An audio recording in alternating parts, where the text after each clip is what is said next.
Well, I think certainly from the U.S. perspective, an important component of this is countering China, along with this rhetoric by President Biden of democracies versus autocracies. And I think it's important to point out, too, that the U.S. is, of course, willing to turn a blind eye not only to some of these human rights concerns that it has about India, at least from the U.S. perspective, these are human rights concerns, to its stance on Russia, which is remarkable.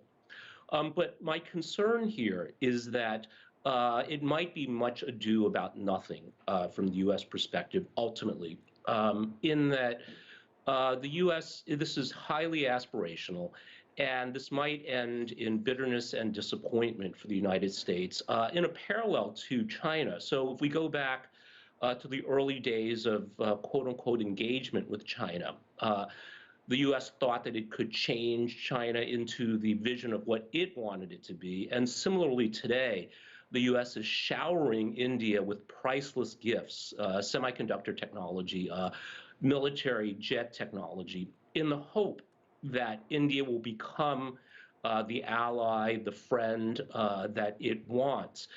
And there are very influential voices, just as there were early days of engagement, that China would be China, and similarly, India will be India. Ashley Tellis, for example, I think wrote a very interesting piece essentially saying that the U.S. would be disappointed in its hopes for India because India, of course, is a large country, increasingly influential on the global stage, and extremely unlikely to go along with whatever the U.S. is looking for, despite, again, all the aspirational talk we're seeing today.